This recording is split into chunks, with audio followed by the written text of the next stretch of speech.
get started, there are about 6 seats up here that nobody's sitting in that are now free game for any pregnant women or small children. Coming.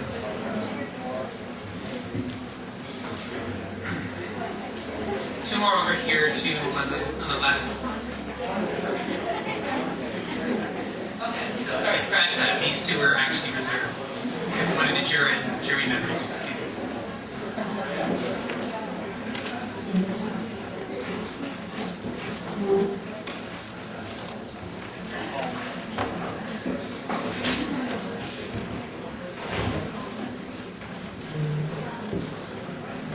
Okay, so I'll just get started. My name is Brad Mackay, and I'd like to welcome you to the second annual Doug Wright Awards for Canadian cartooning. I'm one of the co-founders of the awards, and I'll be acting as your host for the night.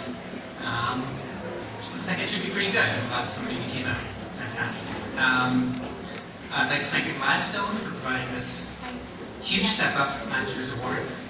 I'm very proud of everything, and hope you guys have a good time.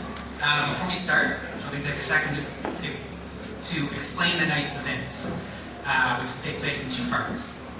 First up, we'll have our discussion between Chester and Seth, Chester Brown and Seth, which will be Canada's best known and most gifted cartoonists. And then after, we'll follow up with a Q&A session with the audience. I'm also happy to say that CUC Radio 1 is in the house tonight, and they're going to record the evening, the first part of the evening, I should say, for a future broadcast on the Arts Tonight, so thanks for that. And then after Seth and Chester, we'll have a brief intermission, and then we'll launch the second part of the night's event, which are the Wright Awards themselves. This will begin with the announcement of the winners for our trophies, which are to the left of me, which you should take a look at during the break, because they're fantastic. Designed by Seth, as it happens. Yes, and that'll be followed by our Hall of Fame induction ceremony. It'll take us up to about 10 o'clock, and then we'll have food at the back and music from that point on. So feel free to stick around. Some sad news is that we were supposed to have Mr. Sinclair here to do our keynote speak on George Fayer, who was a friend of his and colleague, but I heard today that he's actually in the hospital. St. Mike's, if anybody wants to drop in and visit him.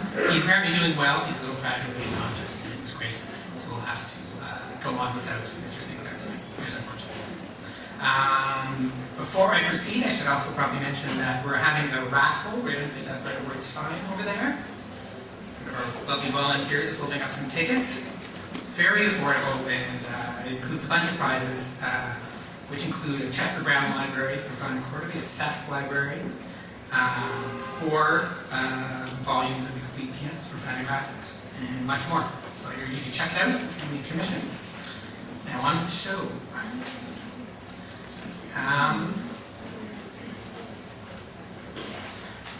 Since its publication in the fall of 2003, Louis Real comic strip biography has sold more than just over 20,000 copies in hardcover.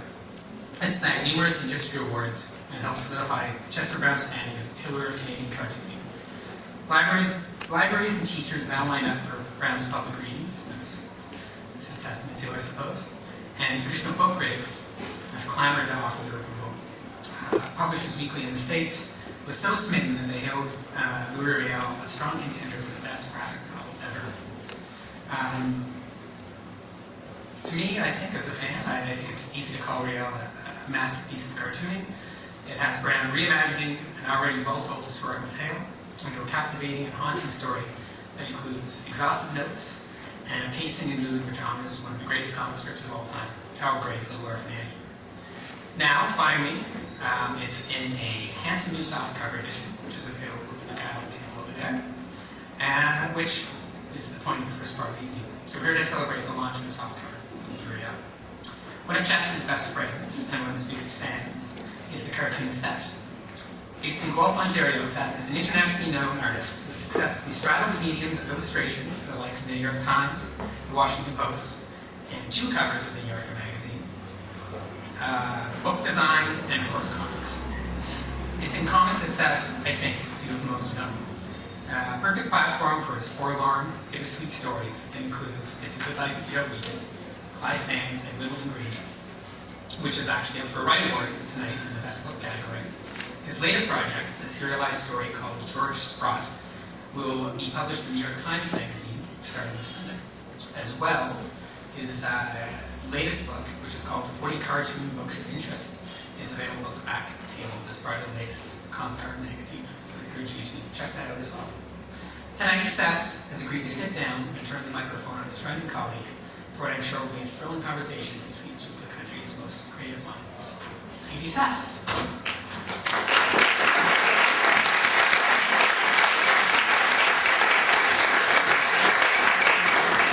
Thank you.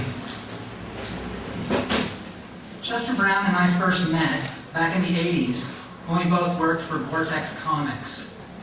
Specifically, we met when Vortex publisher Bill Marks took us to a comic book convention in Detroit.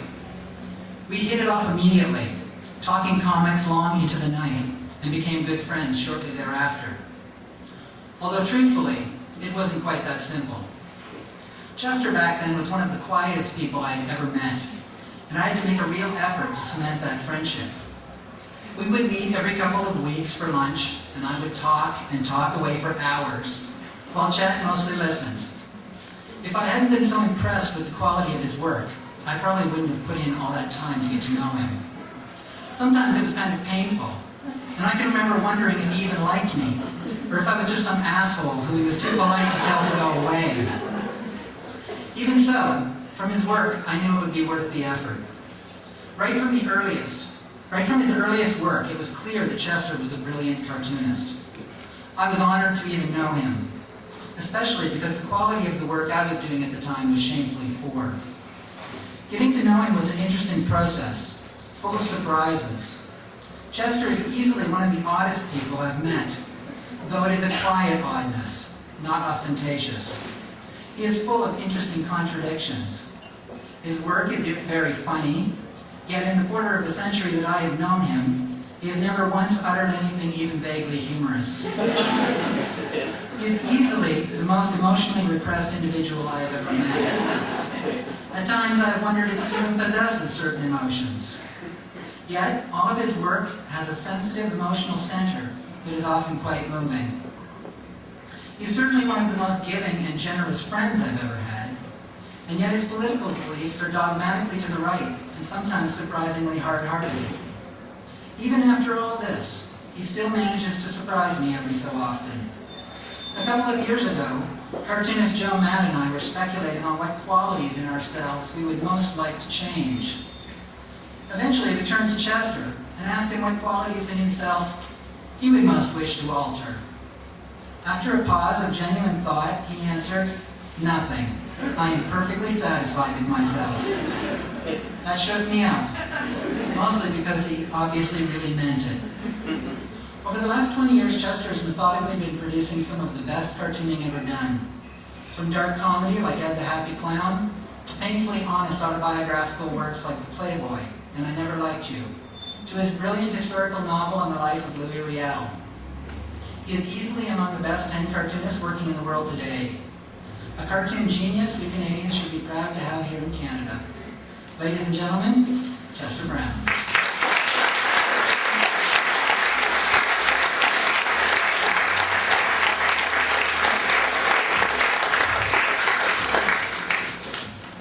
Thanks.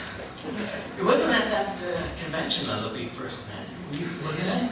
It was a couple months before that Bill introduced us at the Silver Snail. You had the long white hair at that point. Okay. And I was scared of you. Goths weren't that common in those days. And I didn't know I was a goth. Seth's look was pretty extreme back then. White face makeup, red eyeliner, earrings all down the side, a nose ring, and this long white hair. And it looked very, very extreme. And Thank you for telling me. Actually, I think, if I recall, I wrote you a letter before then, did I not?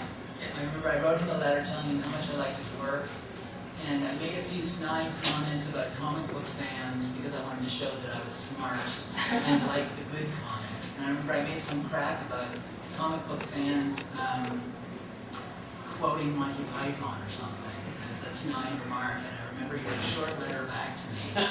Made, like, it was very little in it, but thank you very much, and then it just said, "Don't you like Monty Python?" It made me feel okay. I loved Monty Python when I was growing Yeah, I up. loved it too. Actually, I'm going to start this interview with the most typical of questions, and that's, I want to know, like, what brought you to be interested in the comics medium at all?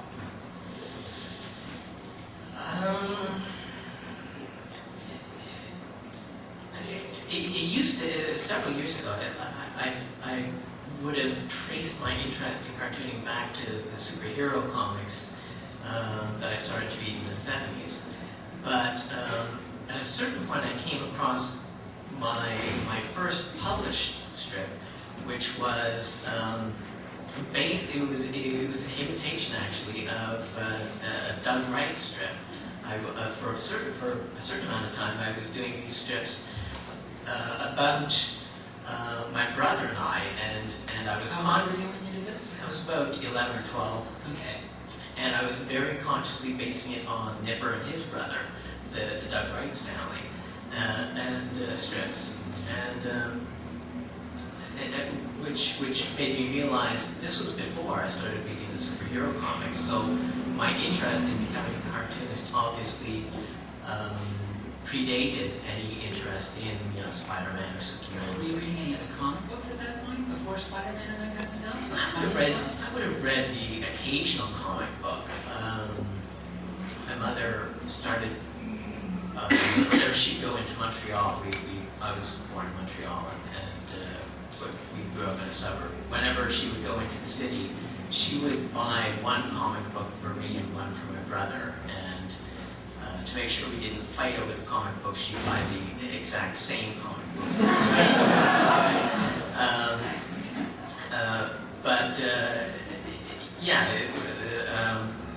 So, we slowly accumulated a few comic books, and I enjoyed them, I liked them. You probably didn't think about them in any real way, right? Yeah, I was attracted to cartooning, but I wasn't thinking this, like, comic books are superior to comic strips, or all cartooning had a So kind you of... think the first sequential, let's draw a series of panels was the stuff that was based on Doug Wright stuff? Where I was starting to get seriously into cartooning and thinking, I think this might be what I want to do, career-wise when I grow up. It would have been those Doug Wright strips, the strips that were based on the Doug Wright Yeah, strips. those things are different nowadays. Like, I think, for one thing, the Wright strip and the comic books, too, are so ubiquitous in the culture at that point that you almost didn't think about them as a kid. Like, I remember reading the Wright strip every week, and I remember reading comics, and they were just ubiquitous in the way that watching a sitcom on television was, too. You didn't think about it. And for myself, I think the changing point, and I did the same thing, too. I remember when I was quite young, I drew Snoopy, actually. I drew a lot of Snoopy strips. It was the superheroes, though, that changed that. It sort of changed it from being something I was interested in into being like that kind of weird passion that comes up with those comics. Yeah, I started reading the superhero comics because I had decided, or I had this idea in mind that I would become a cartoonist when I grew up. But once I started reading the superhero comics, a real passion developed, an all-consuming one, where you're spending all your money on comic books and Yeah, exactly. not on anything else. And how long were you drawn? How long did it take from start reading, say, those first superhero comic books till I know eventually you went down to Marvel Comics and actually tried to get a job?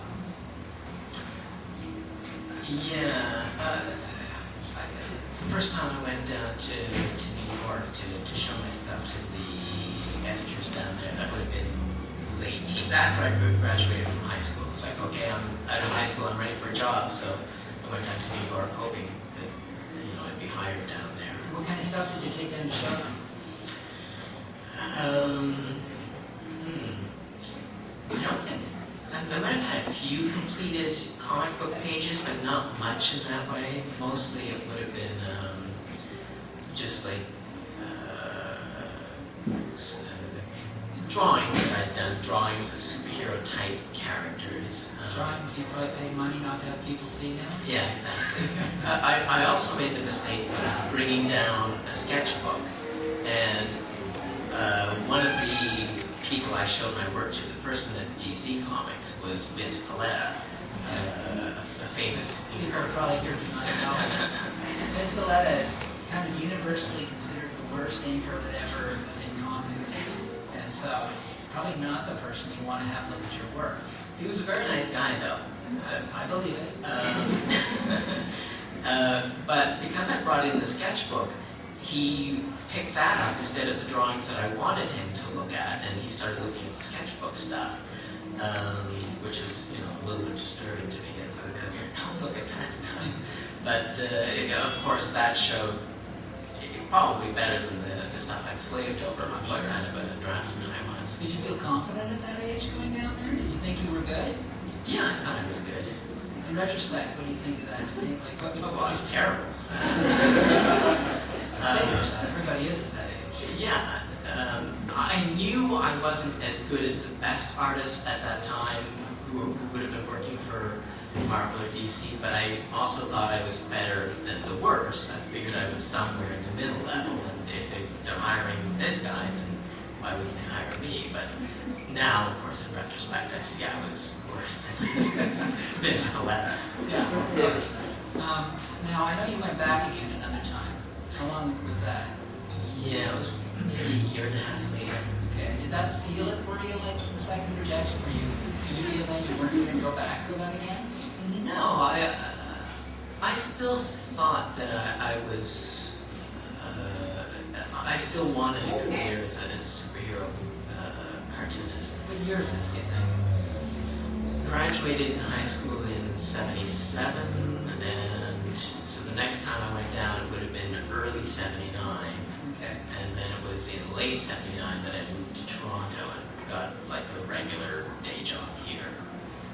And yeah, when I moved to Toronto, I started working on more personal work, and I was What kind of. sparked that change then? I was just- change, really. I was just growing out of the superhero comics, like most people do. I mean, most people grow out of the superhero comics and then they lose their interest in comics completely. Well, I don't know if most people outgrow them. It's funny, there's a couple of paths. Some people just outgrow an interest in that, but retain an interest in fantasy-related work and continue to do, like, more explicit work or things of that sort. I mean, it's the rare person who's that into those comics that actually outgrows it and moves into trying to create something more personal. I mean, they either lose all interest or they seem to switch genres. It's like, I think that's one of the reasons why there's such a small number of cartoonists working in the same sort of field we are, is because I think it's that genre interest. And people aren't, my little theory is that people don't come to comics at that age because they're interested in comics, they're interested in the genre. They're interested in adventure, they're interested in fantasy, and then often when they get older they start watching action movies or video games or whatever. So it's not that they need to channel the comics so much as the genre. Yeah, I lost my interest in the genre side of things, but retained an interest in the medium itself. Thought, At that age, did you realize you had an interest in the medium?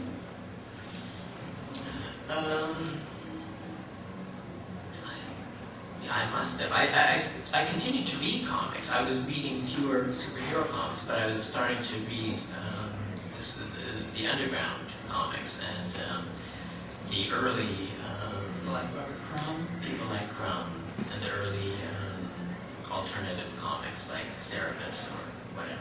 Yeah. Alpha Quest would have been coming out at that time. Raw magazine would have started at that. Did you actually think to yourself, I would like to make more personal work? Or did you just think, like, I should try and make a weird strip, or I could make a funny strip? Or what was the actual thought process there?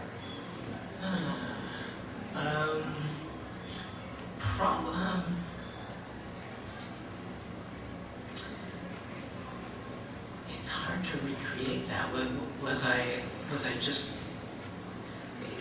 Yeah, I think it was an interest in doing more personal work, although those strips don't seem that personal now. But they're obviously more personal than creating comics about, superhero figures. Sure.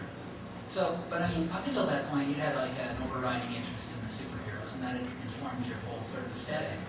So when you started to switch over to the new comics, and even today, actually, I asked this question, do you think the aesthetics that formed that basic core of interest in comics, was that something you had to fight to get away from?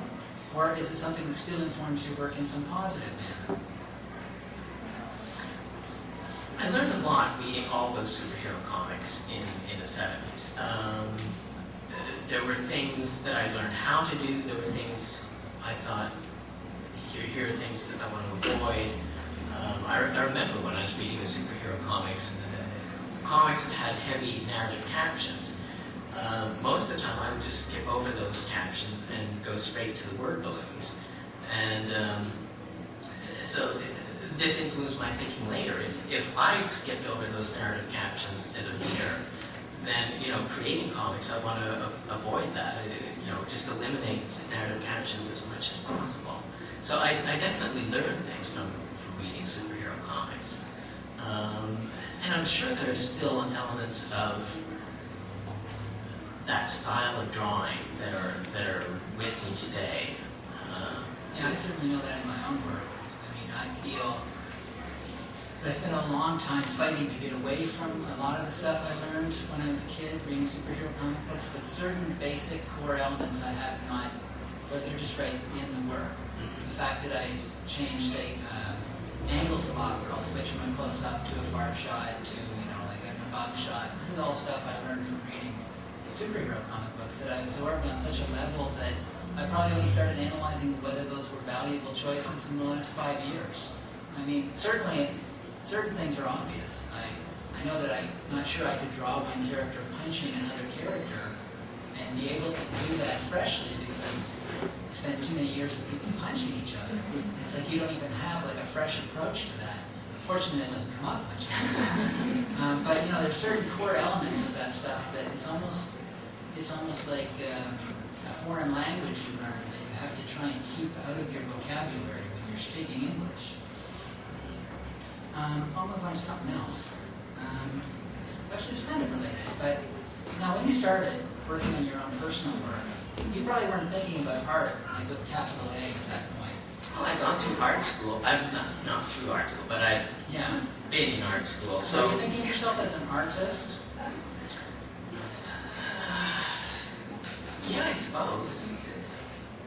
It seems to me there's been an evolution in the last 20 years. So, I remember when I got into comics, I felt like that cartoonists were trying to be artists, but there was a presumptuous quality to it. It seems now that it's more of a given that you can just be a cartoonist and an artist. I'm curious what you think the change has been, or if you think there's been a change. Well, I didn't worry about it a whole lot.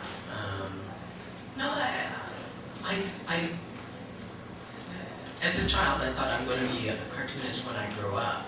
I'm not a cartoonist. I'm going to be an artist when I grow up, and then that kind of morphed into being a cartoonist. But I didn't see art and cartooning as separate. I don't think ever. Really? I mean, I felt like certainly in the late 80s, when you're starting to see like sort of a rise of what I guess you'd call the literary comics, I could definitely feel like a snobbishness directed towards cartooning that was even somehow absorbed by the people working within it. There was a defensiveness that you had to somehow defend that what you were doing could possibly be considered. Oh yeah, and that was there in art school. Oh yeah, totally. In art school, it was just a ridiculous idea to imagine cartooning was actively discouraged when I was in art school. But that's certainly not the case now. Now there's graphic novel courses in art school now. Certain university classes are teaching them. We've been invited to teach. Yeah, exactly. I mean, there's been a definite change. And I mean, it's obvious what the change has been.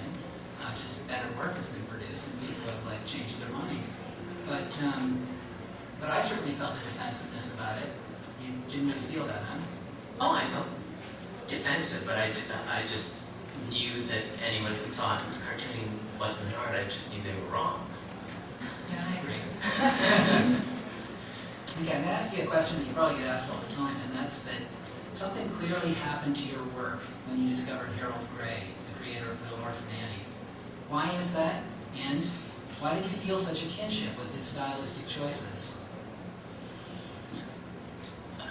I first started reading The Lord of Manny very soon after I moved to Toronto. It might have been like it must have been like 1980 or so that I would have started reading The Lord of Manny, and certainly I enjoyed the melodramatic story.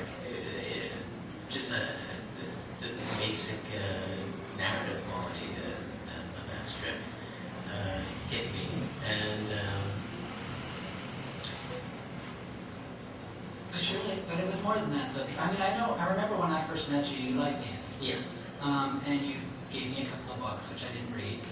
And then at some point, though, it shifted gears. Maybe it was when you got a hold of the big ARF book, or maybe when Fantagraphics put out the first of the series, and your interest changed from being a cartoonist you thought was kind of interesting to sort of an overwhelming father figure as a cartoonist. You started to, I mean, your work was entirely formed aesthetically before your passion for Annie began, and then stylistic change takes over. Your work really starts to look like you're trying to emulate qualities of Harold Gray. Yeah, I was trying to look as much like, I was trying to draw as much like Harold Gray as possible, knowing that I wouldn't, not worrying too much that I would succeed completely, because you never do. So it was a look I was going for, and the closer I could get, the happier I would have been.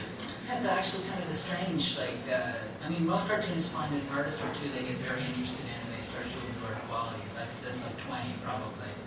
And then you start to absorb them into your work, and they sort of, you filter them in, kind of. They add on top of each other, and, you know, people can pick out and say, oh, you're really interested in so-and-so or whatever, but you seem to have a more overriding, like you said, you wanted your work to look as much like Harold Gray as you possibly could.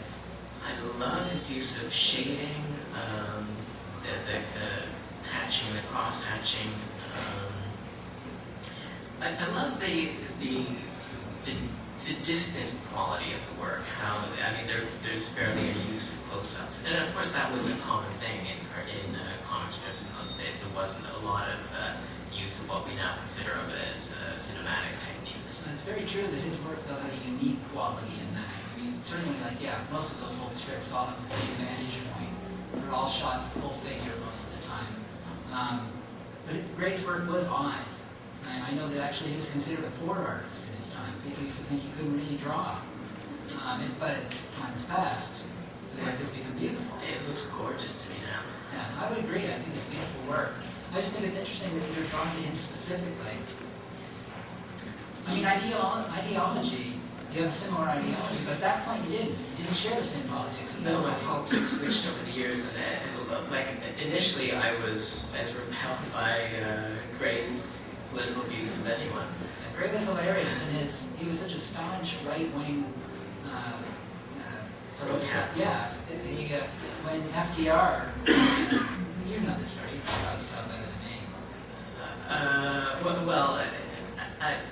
At a certain point, it would have been later in FDR. He hated FDR all the way